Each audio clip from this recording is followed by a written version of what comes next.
Hey, bon matin, vous allez bien? Oui, bienvenue à 180, bienvenue si vous êtes familier, si vous êtes invité pour ce matin aussi, si vous êtes en ligne. On est content de pouvoir passer ce temps-là avec vous, qu'on puisse le passer ensemble. Et vous avez peut-être vu que, selon le plan, on devait terminer dimanche passé notre série POV, ce point de vue de Dieu, qu'est-ce que Dieu a à dire sur toi. Puis j'avais à cœur d'en ajouter un autre. En fait, je pense qu'on pourrait en rajouter encore plein de ces déclarations que Dieu a à dire envers nous. Et celle que j'ai voulu quand même apporter, on va conclure aujourd'hui avec celle que je vous apporte, c'est celle que Dieu il dit de nous qu'on est victorieux quand on a placé notre foi en lui. Tu es victorieux. C'est le point de vue que Dieu a à dire sur nous. Et déjà, sans plus tarder, je vous invite à ouvrir vos Bibles dans le texte de 1 Corinthiens 15, que je vais lire les versets 51 à 58 pour qu'on puisse voir déjà c'est quoi ce texte qu'on va observer ensemble ce matin. Fait que si vous n'avez pas de Bible, vous pouvez utiliser peut-être la petite application, là, YouVersion. Sinon, il va y avoir le texte ici. Et on va regarder c'est quoi que Dieu a à dire sur nous en ce qui concerne la victoire. Donc, 1 Corinthiens 15, le verset 51 dit « Voici, je vous dis un mystère. Nous ne mourrons pas tous, mais tous nous serons transformés en un instant, en un clin d'œil au son de la dernière trompette. La trompette sonnera, alors les morts ressusciteront incorruptibles et nous serons transformés. Il faut en effet que ce corps corruptible revête l'incorruptibilité et que ce corps mortel revête l'immortalité. Lorsque ce corps corruptible aura revêtu l'incorruptibilité et que ce corps mortel aura revêtu l'immortalité, alors s'accomplira cette parole de l'Écriture, la mort a été engloutie dans la victoire. Amen? Amen. Mort, où est ton aiguillon? Enfer, où est ta victoire? L'aiguillon de la mort, c'est le péché, et ce qui donne la puissance au péché, c'est la loi. Mais que Dieu soit remercié, lui qui nous donne la victoire par notre Seigneur Jésus-Christ. Ainsi, mes frères et sœurs bien-aimés, soyez fermes, inébranlables, travaillez de mieux en mieux à l'œuvre du Seigneur, sachant que votre travail ne sera pas sans résultat dans le Seigneur. Je vais prendre le temps de prier, puis après ça, on va regarder qu'est-ce que ce texte-là a à nous dire.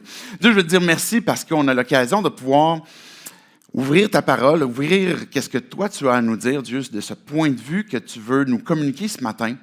Je te prie, Dieu, pour chacun d'entre nous qui n'avons pas encore peut-être placé notre foi en toi, que tu puisses venir nous aider à comprendre qui tu es, qu'est-ce que tu veux nous faire comprendre, comment est-ce que tu peux dire, Dieu, qu'on peut avoir la victoire en toi. Je te prie, Dieu, pour chacun d'entre nous qui avons placé notre foi en toi, que tu puisses venir animer, que tu puisses venir fortifier, Dieu, notre foi, notre confiance qu'on peut avoir en toi, et que tu puisses venir ouvrir nos oreilles pour qu'on puisse saisir cette vérité et qu'elle puisse s'enraciner dans nos vies. C'est en ton nom, Jésus, qu'on prie ces choses. Amen. Amen. Je vous ai déjà donné à l'occasion un peu le parallèle d'un sport que j'ai déjà pratiqué dans le passé, là, quand j'étais plus jeune, je jouais au football. Je vous ai déjà partagé un peu à quoi ressemblait notre équipe à l'époque. Si vous ne la connaissez pas, j'ai joué pendant, je pense, de mémoire 3 ou 4 ans au football. Et puis, c'était un sport que j'aimais vraiment beaucoup. Et j'aimais pouvoir performer. Mais il y avait un problème, c'est que notre équipe était vraiment mauvaise. On parle de victoire ce matin, et puis c'était clairement pas le cas de notre équipe à l'époque. Pendant la longue période qu'on a joué, on a eu très peu de victoires. Et je me souviens, à un moment donné, pendant une saison difficile, comme plusieurs des saisons difficiles qu'on avait, à un moment donné, notre coach, il a comme dit, « OK, là, les gars, il faut vraiment comme qu'on se prenne en main, on va comme remettre des choses, des pendules à l'heure, et puis on a besoin de créer vraiment un esprit d'équipe. On a vraiment besoin de découvrir cet aspect-là d'équipe pour qu'on puisse travailler ensemble, puis qu'on puisse bien faire les choses qu'on a à faire, et puis pour qu'on puisse mieux performer sur le terrain finalement. » Et là, pendant des jours et des jours, les entraînements ont été particulièrement difficiles, et on voyait les coachs qui cherchaient vraiment à nous faire souffrir, mais ensemble. Fait que c'était quand même une bonne chose parce que pendant ces jours-là, pendant les quelques semaines qui ont changé un peu notre minding, notre façon de voir le jeu, de voir ce sport-là, puis de voir notre équipe, il s'est réellement produit des changements. Il s'est réellement produit un effet de communauté au sein de notre équipe. Et même si on avait vécu des défaites, on était prêt à aborder les prochains matchs avec une meilleure anticipation. Et savez-vous ce qui s'est produit dans les matchs qui ont suivi? On les a tous perdus encore. On les a tous perdus encore. Vous écoutez trop de films américains, hein? C'est tout le temps, il y a tout le temps comme l'effet positif que ça gagne après. On a tous perdu quand même. En fait, pendant les 4 ans que j'ai joué, on a gagné une fois. Et puis je pense qu'il y avait peut-être...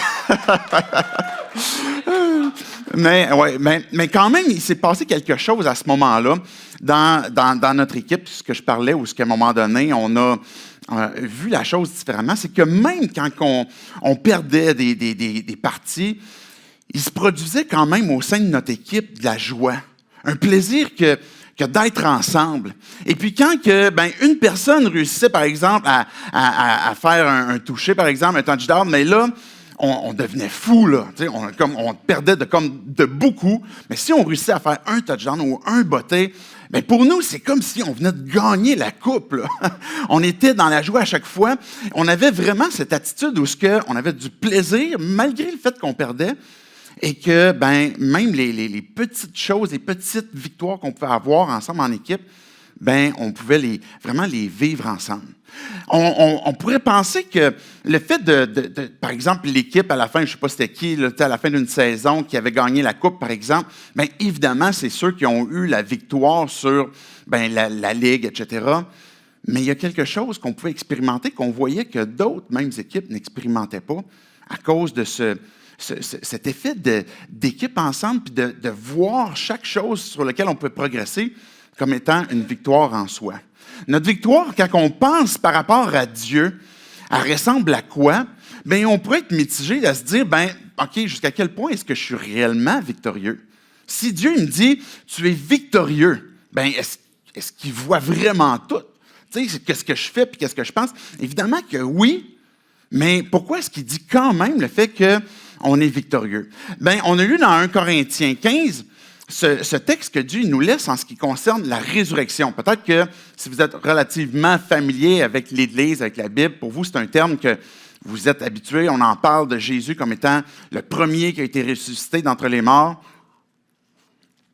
Et puis que tous ceux qui ont placé leur foi en lui vont pouvoir avoir la vie aussi, avoir le retour à la vie, la résurrection, qui concerne notre âme, parce qu'on peut naître de nouveau quand on place notre foi en Christ. Notre âme, elle est restaurée, elle est régénérée, mais il y a aussi vraiment un aspect futur qui relève de l'espérance, dans laquelle Dieu nous dit il y a une victoire finale qui va s'accomplir. Regardez versets 51-52.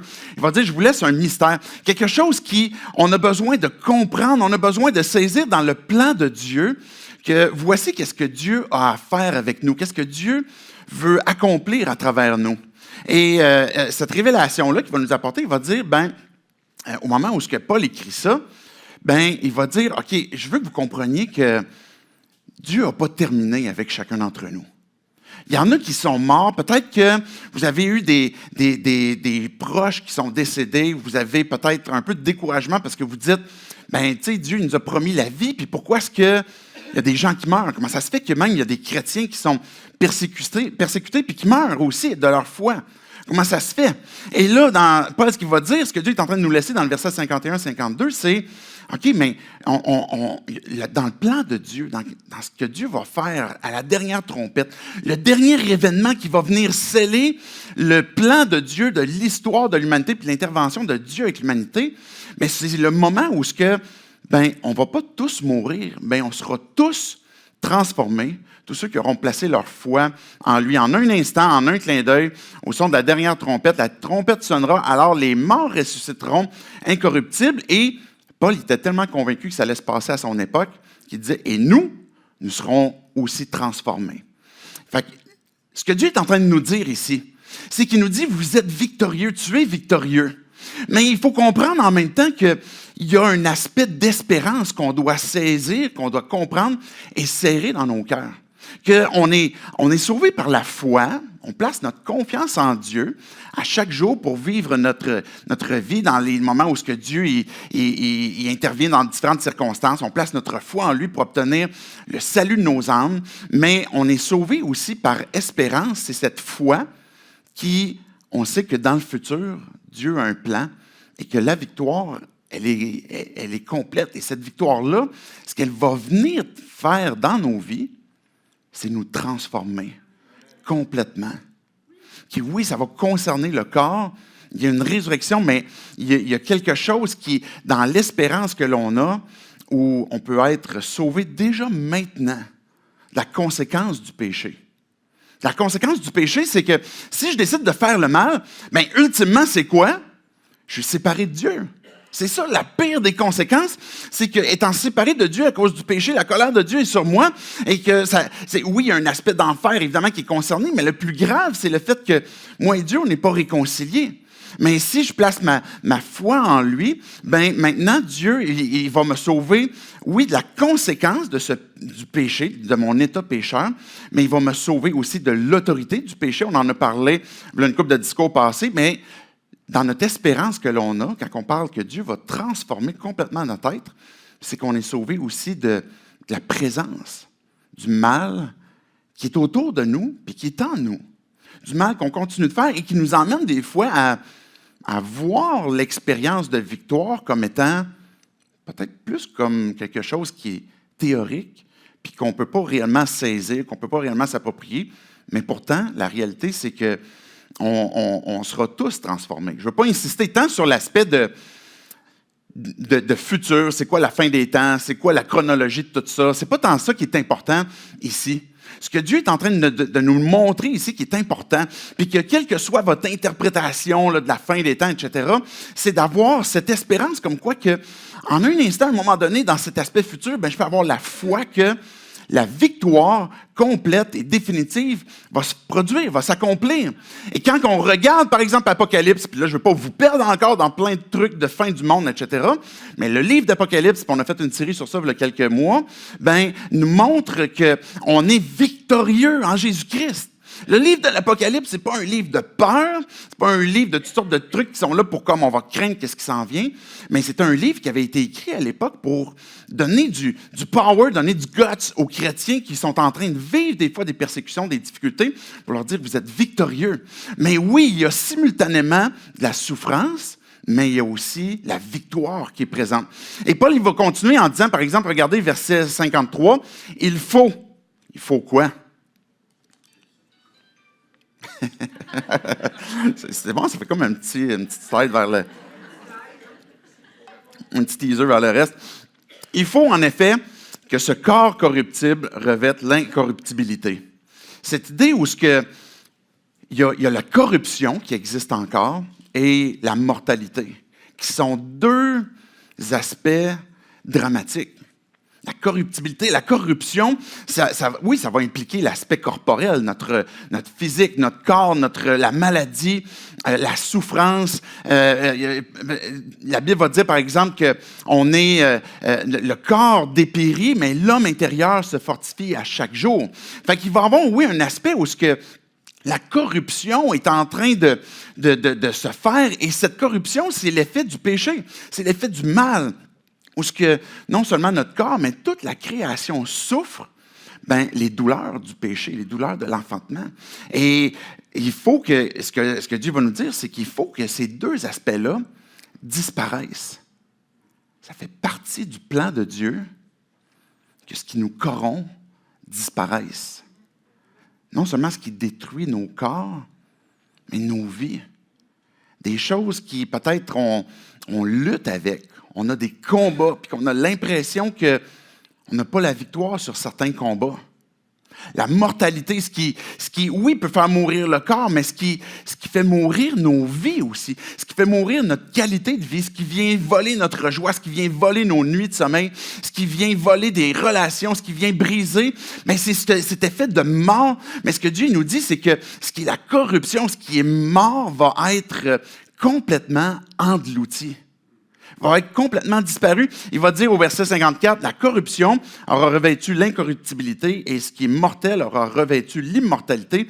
Alors s'accomplira cette parole de l'Écriture. La mort a été engloutie dans quoi? Dans la victoire. Dans la victoire. Donc, il y a une victoire qui est absolue, qui est complète. Puis quand que Dieu nous dit, tu es victorieux, mais c'est parce qu'il va faire une œuvre de transformation dans ta vie. dans nos vies et qui est déjà en train de la faire ou qui est en train de t'interpeller pour dire, fais-moi confiance pour que je puisse te transformer, pour que je puisse te donner cette vie que tu peux avoir en moi. Puis, verset 56-57, c'est comme si Dieu est en train de se moquer, il est en train de narguer le dernier ennemi. Il y a toutes sortes d'ennemis. Là. On pourrait penser que, OK, Satan, les démons, etc., c'est l'ennemi. Évidemment, là, c'est l'ennemi puis qui vient chercher à nous décourager, à semer le doute, à nous rappeler que, hey, regarde, tu as encore manqué, tu as encore eu un échec à ce moment-là. Est-ce que vraiment Dieu t'a dit que tu es victorieux? Regarde comment tu vis des défaites. Et l'ennemi est là pour venir narguer, venir nous pointer peut-être nos manques et le fait qu'on a souvent des échecs encore. Mais le dernier ennemi est non seulement Satan puis son patelin, mais la mort elle-même. La mort elle-même qui il va dire, mort, où est ton aiguillon? Enfer, où est ta victoire? L'enfer n'est pas un lieu qui est une destination absolue. C'est la destination par défaut. Quand on est séparé de Dieu. Mais quand je dis que ce n'est pas absolu, c'est que quand on place notre foi en Dieu, la victoire qu'il nous donne nous arrache des portes de l'enfer, nous arrache de cette destination-là. Et oui, on peut applaudir, c'est la puissance de Dieu qui nous permet d'être sauvés de l'enfer. Mais ce que Dieu veut de nous, c'est plus que des gens qui avons peur de l'enfer, puis c'est pour la raison pour laquelle on est venu sur le camp de Dieu, mais c'est parce qu'on veut connaître Dieu lui-même, puis vivre avec ce Dieu de victoire. Et oui, qui nous donne la victoire, mais il va dire, l'enfer est où ta victoire? C'est où est-ce que tu vas avoir gagné? Parce que quand on place notre foi en Dieu, Jésus disait, mon Église va avancer à un point même que même les portes de l'enfer ne vont pas pouvoir résister.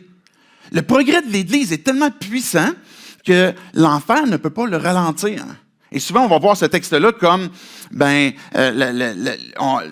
portes de l'enfer ne pourront pas comme retenir trop, mais on va voir souvent l'Église comme, on dirait qu'elle est persécutée, puis c'est vrai qu'elle est persécutée, mais qu'elle souffre, qu'elle est petite, qu'elle est chétive. C'est pas la réalité. Parce que la réalité est que l'Église de Christ progresse encore actuellement. Savez-vous que, puis je veux célébrer ça avec vous, puis j'aimerais qu'on célèbre avec 2 autres églises ce matin dans la région de Québec qui célèbrent des baptêmes. Et ça, c'est une victoire que Dieu est en train d'opérer, des transformations de vie à travers d'autres assemblées que la nôtre. Et ça, on veut louer Dieu pour ça. On prie pour que le royaume de Dieu puisse progresser à Québec. Et quand on voit ces miracles se produire dans d'autres assemblées, on loue avec eux. Amen? Est-ce que vous êtes d'accord avec ça? Yes. Et on pourra tantôt prier aussi pour ces églises, puis prier pour ces gens qui vont se faire baptiser aussi. Mais on est en train de voir que la mort, dans le fond, ne peut pas retenir quelqu'un qui va placer sa foi en Dieu. La victoire, elle est complète. Puis il va dire que, et la suite est importante, parce que c'est là souvent qu'on a notre lutte. Il va dire, l'aiguillon de la mort, c'est le péché, et ce qui donne la puissance au péché, c'est la loi. Quand on deal avec le fait que j'ai l'impression de pas tant être victorieux, là, comment ça se fait que je joue dans une équipe qui perd tout le temps? mais je peux quand même vivre la victoire avec ce qui est en train de se produire. Ultimement, c'est parce que on va dealer avec le fait que je fais pas la bonne chose. Je dois faire ça, puis je dois faire ça, et je dois obéir à ça. Et la réalité, quand on parle de loi, qu'on parle de la perfection de Dieu, c'est qu'on ne cote pas. On n'arrive pas. On n'arrive pas à égaler Dieu. On voudrait suivre Dieu, le suivre parfaitement, lui obéir parfaitement, mais la réalité, c'est quoi? On n'y arrive pas. L'aiguillon de la mort, ce qui donne la mort, ce qui vient percer. Un aiguillon, c'est ce qui était utilisé pour piquer les bœufs, là, pour les faire bouger. Mais là, on parle d'un aiguillon ici qui vient transpercer, qui vient donner la mort. Mais l'aiguillon de la mort, c'est le péché. Ce qui vient nous transpercer, c'est le péché. Et puis, ce qui donne cette puissance-là au péché, c'est la loi. Pourtant, la loi, elle est bonne parce qu'elle reflète Dieu. Mais elle est donnée pour qu'on puisse catcher que j'arrive pas. J'ai besoin que quelqu'un m'aide parce que je voudrais faire certaines choses, je voudrais comme plaire à Dieu, je voudrais le suivre, mais j'y arrive pas. Qu'est-ce que je dois faire maintenant? Mais verset 57 va dire, Mais que Dieu soit loué, que Dieu soit remercié, lui qui donne la victoire par notre Seigneur Jésus-Christ. Si on a la victoire, c'est parce qu'il la donne. C'est pas parce qu'on réussit à maintenir un code de vie moral ou un code de vie spirituel chrétien qu'on l'a maintenu parfaitement, qui fait que maintenant, je vais être transformé, je vais avoir la victoire. C'est parce que Dieu, c'est parce que Jésus, il me la donne. Et il conclut au verset 58 en disant, lâchez pas la patate. Lâchez pas. Pourquoi est-ce que je vais persévérer? Pourquoi je vais avoir envie de continuer? Pourquoi je vais avoir envie de m'impliquer encore dans l'Église de mieux en mieux? Je prends le temps, je fais une mini-parenthèse. Une des valeurs qu'on a, c'est pas de travailler de plus en plus. Hein. Si vous êtes bénévole à l'Église ici, on veut pas faire de vous des gens qui vont s'investir de plus en plus. Okay? On ne veut pas vous user et qu'à un moment donné, vous soyez comme « OK, je suis plus capable, je suis fatigué, je suis écœuré ». On veut que vous soyez capable plutôt de vous investir de mieux en mieux. Et si des fois vous êtes comme impliqué à tous les dimanches, je vous le demande, à un moment donné, prenez une pause, prenez un break, et puis asseyez-vous d'un banc avec n'importe qui d'autre pour que vous puissiez profiter justement, vous aussi, pour recevoir. Puis à la place de faire de plus en plus, on s'investit dans ce que Dieu nous donne de mieux en mieux. Et pourquoi est-ce que j'ai envie de persévérer? Pourquoi j'ai envie de faire de mieux en mieux? C'est parce que j'ai la victoire. C'est parce que Dieu m'a donné la victoire. Et si je persévère, c'est pas parce que je veux l'obtenir, mais plutôt parce que je l'ai déjà obtenu. Et c'est ça qui va être ma motivation. Soyez inébranlables, travaillez de mieux en mieux à l'œuvre du Seigneur, sachant que votre travail n'est pas sans résultat. À quelles conditions? Quand c'est dans le Seigneur. Et voici ce que Dieu avait à nous dire de nous à ce qui concerne 1 Corinthiens 15, où ce que Dieu est en train de nous parler de l'Évangile. Le tout début du chapitre 15 va nous dire, l'Évangile, c'est ça qui transforme les vies et c'est ça qui fait qu'on peut être déclaré comme étant victorieux à cause de Christ. Je vous fais une autre courte lecture d'un texte pour ensuite aller avec une autre question. 2 Corinthiens 20, verset 17, 2 Chroniques 20, 17. Je vous l'ai déjà cité il y a quelques mois dans une autre série. Vous n'aurez pas à mener ce combat. Prenez position, tenez-vous là, et vous verrez la délivrance que l'Éternel vous accordera. Juda et Jérusalem, n'ayez pas peur et ne vous laissez pas effrayer. Demain, sortez à leur rencontre et l'Éternel sera avec vous. Dieu est en train de parler ici dans un contexte où le peuple est en train de subir une attaque de l'ennemi. Et puis, ce peuple-là, le peuple de Dieu, il dit comme, là, on va se faire exterminer parce qu'ils sont de loin beaucoup plus nombreux. Et là, on voit le roi à ce moment-là, Josaphat, qui va prier puis qui va dire, Dieu, il faut que tu fasses de quoi? Il faut que tu interviennes. Et puis Dieu va dire, tu n'auras pas à mener le combat. Tu n'auras pas à mener ce combat-là. Mais il va donner 2 conditions pour voir la victoire. C'est quoi? Prenez position et tenez-vous là. Ça demande de la foi nécessairement pour voir la victoire. Le fait que j'ai besoin de croire que Dieu est en train d'accomplir, je parlais d'espérance tantôt, des fois Dieu nous demande même sortez à leur rencontre. Des fois, on se retrouve face à des situations qu'on craint et ultimement, Dieu nous dit, je suis avec toi, je suis présent. Quoi qu'il arrive, même si à nos yeux, pendant un temps, on a l'impression qu'on est en train de vivre une souffrance, une épreuve, un échec, une difficulté, que ultimement, l'espérance qu'on a en Dieu, c'est une victoire qui est complète et définitive. Mais pourquoi est-ce que, quand on regarde ce point de vue de Dieu, que Dieu nous dit, OK, t'es victorieux, pourquoi est-ce qu'on a de la difficulté à le croire? Pourquoi est-ce qu'on a de la difficulté à vivre dans cette victoire que Dieu nous dit qu'on a obtenue? Souvent, c'est à cause du point de vue qu'on a de nous-mêmes. Si on ne réussit pas, si on manque, nécessairement, on va se dire, j'ai perdu, je suis dans l'échec. À travers la série, on a fait des petites capsules, Théologie 101, et j'en ai apporté une autre ce matin qui va nous aider à comprendre comment est-ce qu'on peut saisir cette réalité pour l'appliquer dans nos vies. Et cette capsule que je vais développer tantôt concerne la justice. La justice de Dieu. Dieu est juste. Mais quand on pense à nous-mêmes, notre propre point de vue par rapport à ce qui est juste, on va avoir l'impression des fois que je pourquoi je dirais que j'obtiens la victoire si, dans le fond, j'ai des échecs encore? Et si Dieu il dit je suis dans la victoire puis j'ai encore des échecs, mais est-ce que c'est réellement juste? Est-ce que c'est réellement vrai? Est-ce que je peux réellement penser que j'ai la victoire si je vis encore des échecs? On a besoin de comprendre c'est quoi les bons indicateurs de ce que c'est, par exemple, un combat. Souvent, on pourrait être dans des combats et penser que parce que je suis en train de livrer un combat, je suis nécessairement dans l'échec. Et c'est une erreur que de penser que parce qu'on vit des combats, qu'on n'est pas dans la victoire. On a besoin de démystifier des fois le fait que ça se peut que je suis dans différentes tentations, je vis des inquiétudes, j'ai des dépendances, j'ai différentes pensées qui m'habitent, qui sont liées à du découragement profond, par exemple, à une image liée à moi, et puis que je vais vivre une forme de honte, de culpabilité d'être dans un combat parce que je suis dans le doute par rapport à certaines choses liées à ma foi, par rapport à ce que Dieu fait dans ma vie, et je suis dans un combat peut-être pour différentes dépendances que je pourrais avoir. Et le fait d'être dans un combat, comme je disais, des fois, il faut tout simplement démystifier le fait que c'est normal. C'est normal qu'on soit même ce que la Bible va appeler le combat de la foi, où notre foi, elle est mise à l'épreuve et on est en train de livrer combat. Mais pourquoi est-ce qu'on va le faire? Pourquoi est-ce qu'on va persévérer, comme on vient de voir dans 1 Corinthiens? Mais parce qu'on a déjà obtenu cette victoire-là. Puis de choisir les bons indicateurs, des fois, ce que ça veut dire, c'est que des fois, on pourrait penser que parce que des difficultés nous arrivent, que Dieu n'est peut-être pas présent. Et que, est-ce que Dieu me donne la victoire si je vis des difficultés? Je vis des difficultés dans mon couple. Je vis des difficultés à mon travail. Je vis des difficultés dans certaines relations. Je vis des difficultés avec d'autres relations près de moi. Puis, est-ce que parce que je vis de ces difficultés-là, que nécessairement Dieu est absent? Mais la réponse est non.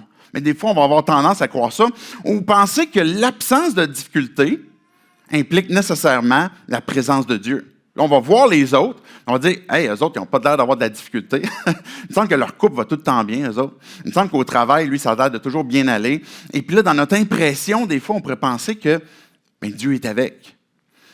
Des fois, on vit des combats, on vit des difficultés, et notre perception de nous-mêmes nous emmène à penser des fois que je ne suis pas en train de vivre la victoire. Et ce n'est pas la réalité. Des fois, on pourrait être tenté aussi, dans notre propre point de vue, quand il arrive des difficultés, quand il arrive des épreuves, qu'on s'appuie sur nos propres ressources. On va s'appuyer, par exemple, une des ressources sur laquelle moi je m'appuie souvent, c'est Google. Quand on a une question, qu'est-ce qu'on fait? On va demander à Google. Ce n'est pas une mauvaise chose, ce n'est pas Satan, Google. Là. Mais vous pouvez demander à Internet, par exemple, à différentes personnes. On va utiliser différentes ressources. On va utiliser, par exemple, ça peut être notre argent, ça peut être nos différentes capacités physiques, intellectuelles pour nous sortir de différentes difficultés. On pourrait utiliser nos amis, peut-être nos familles sur lesquelles on peut s'appuyer, certaines relations qui vont nous aider. Puis ce n'est pas une mauvaise chose en soi. Ça pourrait être nos différentes stratégies. Mais le problème qu'il y a derrière ça, c'est que nos ressources sont toujours limitées. Nos ressources ne peuvent jamais combler la difficulté ultimement que l'on a dans notre propre cœur, dans notre propre âme, et puis qu'on a besoin d'une ressource plus grande. Ça peut être ce que je viens de mentionner, des moyens de grâce que Dieu donne, qu'on peut saisir par la foi, puis s'approprier.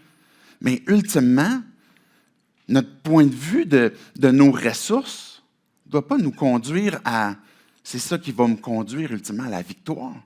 Parce qu'on va constamment revivre du découragement puis la défaite quand on va arriver au bout de notre ressource. Quand l'argent va nous manquer, quand la capacité physique va nous manquer, quand les amis ou la famille ne seront plus là, quand Google, tu n'auras plus de Wi-Fi. Et notre point de vue de nous-mêmes aussi pourrait nous apporter à... pourrait penser que, parce que je vis des difficultés, parce que je vis encore des aspects liés même à du péché que je pratique encore, j'ai besoin, pour obtenir la victoire, de me fouetter encore plus. peut-être m'apitoyer, peut-être rester un peu plus dans la culpabilité, puis que là, puisque j'arrive pas, par exemple, de me mettre en colère après mes enfants, parce que j'arrive pas de régler ma situation avec mon époux ou mon épouse, parce que j'arrête pas de réussir, je réussis pas à arrêter de consommer ou de faire des choses que je sais que Dieu veut pas, ben maintenant, je vais me punir un peu pour peut-être me justifier, peut-être pour comme je puisse gagner la faveur de Dieu, que Dieu va pouvoir m'accorder son pardon. Et là, on va vouloir se réapproprier la victoire à travers des moyens encore ou des ressources qui ne fonctionnent pas, qui ne sont pas la grâce de Dieu, qui n'est pas la faveur que Dieu donne, qui est imméritée. Pas à cause de ce qu'on aura fait, de ce qu'on aura performé, pas à cause d'un apitoiement ou parce qu'on se flagelle, mais notre point de vue de nous-mêmes nous emmène des fois, et souvent, à oublier le point de vue que Dieu a à notre égard. Tu es victorieux. Et qu'est-ce qu'on peut faire pour renverser ça? Mais je vous disais tantôt qu'on a besoin de penser ou de se rappeler que Dieu est juste. Amen? Dieu est juste. Ça a rapport à quoi, la justice de Dieu, par rapport à la victoire? Mais pourquoi est-ce que je peux croire que Dieu, il me dit, je suis victorieux, par rapport au fait qu'il est juste? Bien, je veux apporter une courte définition de ce que c'est la justice. OK? Je vais essayer de faire cette capsule-là pour après ça tirer les liens ensuite. C'est quoi le lien avec la victoire? La justice de Dieu fait partie du caractère même de Dieu. Toutefois, la justice représente également le don que Dieu fait aux pécheurs par l'intermédiaire de son Fils, la justice qui leur est accordée par la foi en lui, le Dieu saint. La justice va avoir deux rôles. Okay? Elle va se révéler au monde, c'est-à-dire à nous, à la fois comme un attribut de Dieu et un don de Dieu. Un attribut, c'est quoi? C'est le caractère de Dieu même. Dieu est juste. C'est dans son caractère. Okay? Nous, on est injustes. Ça fait partie, malheureusement, de notre caractère à cause de cet état qui est corrompu, qui est lié au péché, mais qui peut être transformé quand on place notre foi en lui. Et je vais aborder ça dans un instant. Fait que quand on parle de Dieu comme sa justice qui étant un attribut, c'est son caractère. Hier, je célébrais un mariage.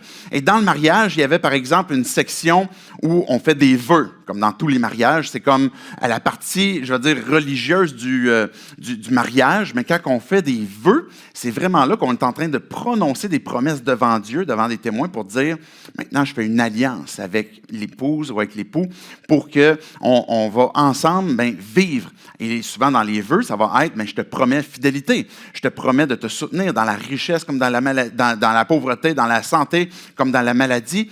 Et là, ça reflète ce que c'est une alliance qui n'est pas un contrat, que si tu brises le contrat, je m'en vais, mais qui est plutôt, on va s'investir ensemble, on va prendre soin l'un de l'autre. Mais dans le caractère de Dieu, il a lui-même d'abord initié une nouvelle alliance, basée sur sa justice et qui reflète justement cet attribut-là où Dieu est juste et son caractère ne change pas. L'alliance qu'il a établie ne change pas parce que c'est basé justement sur le fait que c'est sur son caractère. Je disais aussi qu'un deuxième aspect que ça va révéler, c'est non seulement que la justice de Dieu, ça fait partie de son caractère, mais c'est aussi un don de soi. La justice de Dieu est quelque chose que Dieu va donner et le peuple qui reçoit, par exemple l'Église, la personne qui reçoit cette justice peut se l'approprier grâce à Christ qui est mort et ressuscité en raison de nos fautes. Donc la justice de Dieu, elle est très souvent citée justement dans le contexte de, quand Paul va en parler, avec le salut. Quand que Dieu donne sa justice, il va l'interpeller comme la justice de Dieu, celle qui vient de Dieu, celle qui a été donnée, qui conduit ultimement au salut. Et on ne peut pas l'obtenir par la loi, mais par la foi. Comme on a lu tantôt dans 1 Corinthiens 15, la justice de Dieu va être souvent, puis quand on va voir dans l'Ancien Testament la justice de Dieu, ça va être souvent associé avec la notion de sainteté de Dieu, de droiture de Dieu. Mais quand que cette justice-là, elle est donnée, c'est le caractère de Dieu qui est donné pour la personne qui croit et qui maintenant va pouvoir se l'approprier parce qu'elle est accessible par le moyen de la foi à travers Christ. Et la justification des péchés, les pécheurs impies, est donc celle de Dieu, quand que nos péchés sont pardonnés, c'est à cause de la justice qui vient de Dieu, qui nous a été donnée. Le christianisme, on en a écrit ce matin sur le petit post pour la page Facebook en disant que le christianisme, c'est une question de performance. Et souvent, on va s'attribuer cette performance-là en voulant comme faire tout le temps de la bonne chose pour notre justice, pour gagner une forme de justice devant Dieu, et on n'y arrive pas. Mais pourquoi est-ce qu'on dit que le christianisme est une question de performance?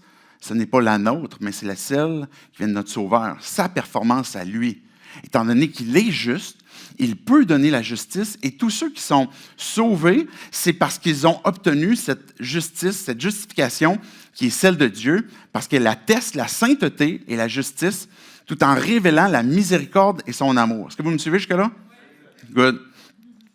En d'autres termes, l'Éternel est à la fois la source de la justice, mais aussi le détenteur, celui de qui elle vient et qui la donne. Et Dieu fait don aux hommes de sa propre justice, de son propre caractère. C'est ça qui est fou. En tout cas, moi, je trouve ça fou quand je pense à ça. La justice de Dieu en Jésus-Christ est imputée aux croyants. Ainsi, à travers la crucifixion de Christ, de Jésus-Christ, ce sont la justice salvatrice et le jugement de Dieu qui sont manifestés. Quand on parle de justice de Dieu, ça va venir révéler deux choses, le jugement et le salut. On dit que la justice, c'est le caractère de Dieu et c'est aussi un don de Dieu, mais la justice va révéler le jugement et le salut. Et quand on parle de justice, on pourrait souvent associer ça à la condamnation, et c'est vrai. C'est pour ça qu'on parle de jugement. Et quand on se retrouve devant Dieu, où ce que notre état pécheur n'a pas été réconcilié avec Dieu parce qu'on a obtenu la justice que lui nous donne, on demeure séparé de Dieu, la colère de Dieu demeure sur nous, alors à ce moment-là vient le jugement. Mais la justice de Dieu va révéler aussi le caractère saint et juste face au péché, mais aussi le caractère de cette miséricorde, de cette grâce liée au salut qu'il nous donne à cause de sa justice. Et le salut se manifeste, son caractère saint et juste face à la foi en Jésus-Christ, et Dieu va révéler sa volonté de sauver gracieusement ceux qui se repentent par la foi. Et le point de rencontre de la justice de Dieu, c'est la croix. Le point de rencontre, c'est la croix. La crucifixion de Jésus-Christ est le point de rencontre entre la justice divine qui juge et celle qui sauve. Parce qu'au moment que Christ est crucifié, au moment qu'il donne sa vie, il est en train de porter la conséquence de nos péchés. Il est en train de satisfaire la justice de Dieu, mais il est en train, en même temps, s'il subit le jugement lié au péché, séparé de Dieu, de son Père, pour nous, ça reflète aussi le salut à la croix. Et c'est un point de rencontre où on voit la justice de Dieu qui va révéler tant le jugement que le salut. Puis Dieu se révèle à la fois sauveur et juge, mais aussi miséricordieux et saint. Et la justice de Dieu est mise en relief dans l'Évangile qui révèle notamment son amour et sa sainteté. Et je conclus la petite capsule en disant que la justice de Dieu inclut les concepts de sainteté et de droiture, comme je disais tantôt. Parce qu'on va parler c'est des termes qu'on va voir dans la Bible, par exemple, de propitiation ou d'expiation. C'est que Dieu a expié puis a rendu propice nos péchés, et cela signifie qu'ils ont été effacés. Ils ont été expiés. Ils ont été enlevés. Il n'y en a plus. Le seul moyen que d'être réconcilié avec Dieu, c'est qu'on soit parfaitement justifié. Que notre justice soit parfaite. Et comment on peut y arriver? Parce que Dieu est prêt à expier nos péchés en manifestant sa justice.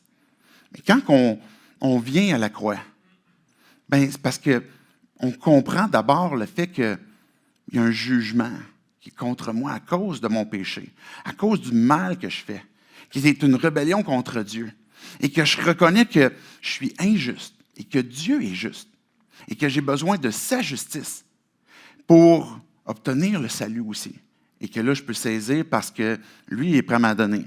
Et la colère de Dieu, s'étant apaisée à la croix, sa justice, sa sainteté s'est manifestée. Alors, les péchés du monde n'ont pas été oubliés. Dieu n'est pas en train de OK, je me ferme les yeux sur votre péché. Ils n'ont pas été oubliés, mais Jésus-Christ a subi à notre place la punition que nous méritions pour ceux-ci. La justice de Dieu vient confirmer ou attester ou soutenir le caractère de Dieu, vient appuyer le fait que quand il nous dit « tu es victorieux », c'est basé à cause de sa performance, à cause de sa victoire. Et parce que Dieu est juste, la justice qu'il te donne quand tu places ta foi en lui, c'est une justice qui correspond parfaitement à son caractère. Et ça, c'est un don de Dieu. Et juste avant qu'on conclue, une chose qu'il faut comprendre, puis souvent, même quand on a placé notre foi en Jésus-Christ, mais on va penser que la sanctification, le fait de devenir de plus en plus comme Dieu, va nous permettre d'obtenir la justification. Est-ce que vous me suivez? Fait qu'on va vouloir faire des choses pour nous sanctifier dans le but d'obtenir la justification, qui est d'ailleurs la position de l'Église catholique, où ils vont avoir justement la sanctification qui doit précéder la justification. Mais à l'inverse, ce que l'on croit, c'est qu'on a besoin d'être justifié pour qu'ensuite Dieu puisse opérer une œuvre de sanctification dans nos vies. Alors oui, on va marcher comme on a lu tantôt dans 1 Corinthiens 15, où il va y avoir encore de la corruption, puis il va y avoir encore de la mortalité, mais puisque je suis justifié, j'ai reçu la justice de Dieu qui est parfaite, mais je suis victorieux, et maintenant, ma vie, je veux marcher, je veux suivre Christ, puis je veux relever mes manches parce que je sais qu'il va me sanctifier au fur et à mesure où je vais pouvoir avancer dans ma marche avec lui. Maintenant, comment est-ce qu'on peut arriver à y croire? Je vais inviter l'équipe musicale à s'avancer. On va pouvoir célébrer Dieu, pouvoir proclamer les vérités qui concernent Dieu aussi. J'espère pas avoir été trop théorique, mais je voulais rasseoir comme certains aspects de notre compréhension de ce que c'est la victoire pour qu'on puisse bien la saisir. Et pas parce qu'on dit qu'on est victorieux que nécessairement, ça ne veut pas dire qu'on ne vit pas de détresse, qu'on ne vit pas de difficultés, qu'on ne vit pas de tentation, mais qu'on peut, dans des moments, par exemple, de découragement, des moments de détresse, des moments de tentation, se tourner vers Dieu puis savoir que j'ai déjà reçu cette victoire et que je peux lever les yeux vers lui, qu'il y a une espérance qui reste et que je peux avoir la certitude comme quoi que Dieu est avec moi, que Dieu t'accompagne. Je veux conclure avec 2 Corinthiens, chapitre 2, versets 14 et 15. Vous ne voyez pas l'équipe, là, mais je pense qu'ils sont presque prêts. Vous allez voir la toile se déchirer, ils vont passer au travers. ça aurait été pas pire, ça, quand même. OK, 2 Corinthiens 2. Que Dieu soit remercié, que Dieu soit loué. On est dans un instant, c'est ça qu'on va faire. On va dire merci Dieu, parce que c'est toi qui es le Dieu de victoire, parce que c'est toi qui es juste, parce que c'est toi qui me donne la justice et c'est toi qui me donne cette possibilité de marcher de progrès en progrès. Et quand on va chanter, on va pouvoir dire à Dieu, Dieu, je te loue. C'est parce que ces vérités-là qui te concernent permettent de moi m'apporter justement ces transformations que je peux vivre. Que Dieu soit remercié.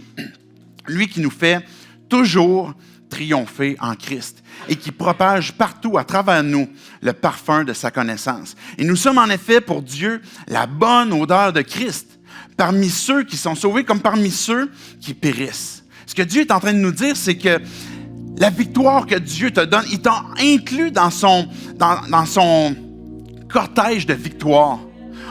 La victoire qu'il a acquis, il nous emmène à « viens avec moi dans le cortège » parce que toi aussi, tu es victorieux. Et cette victoire, on peut la célébrer parce que Dieu l'a acquis, parce qu'on peut l'obtenir par la foi en lui, pas parce qu'on performe, mais plutôt parce qu'on vient devant lui et qu'on dit « Dieu, j'ai besoin de ton aide. J'ai besoin qu'encore une fois, tu puisses intervenir dans ma vie. » Et Dieu nous fait toujours triompher en Christ.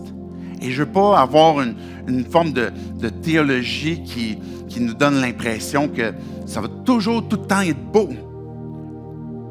Il y a des moments que tu vas vivre qui vont être des difficultés, des épreuves. Mais dans tous ces moments-là, tu as la certitude que Dieu est avec toi. Que la destination avec Dieu, elle est parfaite, elle est complète. Et que déjà pendant le parcours, Dieu est en train d'opérer des victoires dans ta vie. Et des fois, on ne voit pas toujours comment est-ce que Dieu est en train d'opérer parce que des fois, on a l'impression qu'il est backstage, mais il est là, il est présent, puis il est en train d'intervenir. Et ça, ce que ça fait dans nos vies, c'est que tu es en train de devenir la bonne odeur. Tu es le parfum de Dieu, rien de moins. On porte ce parfum de bonne odeur qui est celui de l'Évangile.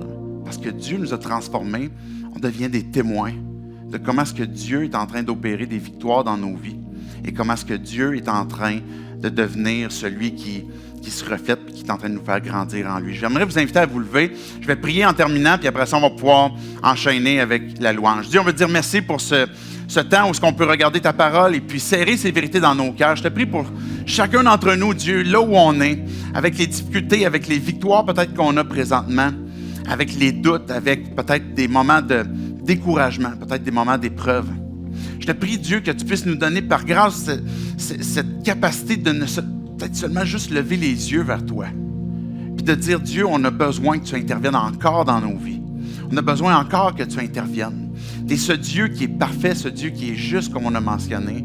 Et tu nous as donné, Dieu, cette possibilité de pouvoir te suivre, de pouvoir marcher, Dieu, de progrès en progrès et d'avoir une espérance qui est complète, qui est vivante, qui est parfaite, que rien ne peut nous enlever parce que c'est toi qui nous la donnes et qui va nous conduire à cette destination que tu nous as promis. C'est en ton nom, Jésus, qu'on prie ces choses. Amen.